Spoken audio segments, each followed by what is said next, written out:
All right. Hi, everyone. Last week, I promised to do a session on loan hedging. So today is the first session of that.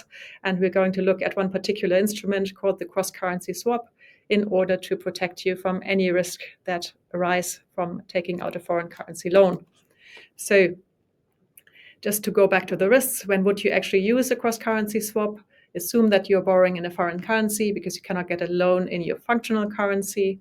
What does that mean? At the beginning, you get foreign currency in, let's say in US dollars, and then you would like to take those dollars and convert them back into your functional currency. In this example, we use GBP, so sterling, to use the funds. Then during the life of the loan, you will need to pay interest back in dollars to your lender. And at the end, you'll need to pay a whole lot of dollars back again to your lender.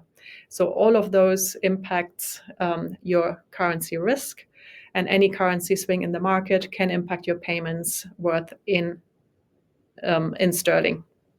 So nobody wants that, and hence we employ risk mitigation strategies, in this case, a cross-currency swap. So what does it mean? What does cross-currency swap actually stand for? It's a contract with a financial counterparty to swap exactly that, a foreign currency loan, into your reporting currency.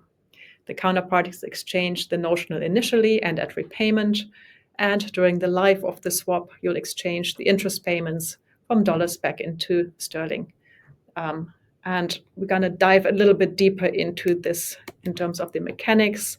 So you assume you're company A here in the middle. So you take out a US dollar-based loan from a lender at day one, let's call it, and then you'll convert that with your hedge counterparty, which tends to be a bank, but can be another financial counterparty as well. So change that and convert into sterling. During the life of the loan, your lender expects you to pay, in this example, 5% interest rates in US dollar back. So you'll pay a pre-agreed interest rate in sterling to your hedge counterparty. You will receive your 5% in dollars back, and you will pay those back on to the lender. And finally, when the loan is due for repayment, the lender expects you to be able to pay back dollars to them.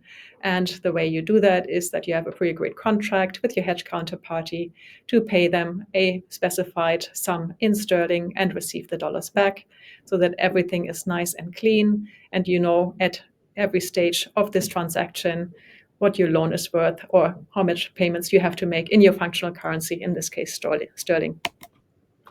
What are the benefits of a cross-currency swap? Well, you can borrow in foreign currency, pretty much any currency you want, to access more liquidity. So that usually means that you have deeper capital markets in some countries and hence can borrow there at hopefully lower cost than in your domestic market, or you can borrow a higher amount or any amount in that market.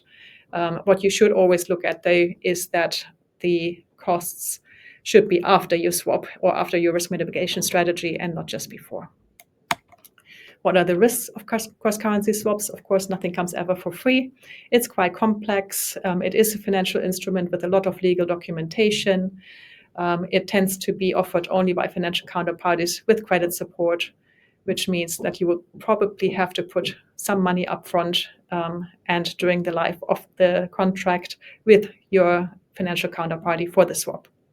So you can't really use the entire loan that you have borrowed. Also, the swaps can be expensive and they come with fees and at times pretty high level of collateral. You also have counterparty risk, which means if your financial counterparty defaults, your swap could potentially go away and you could be exposed to market risk again.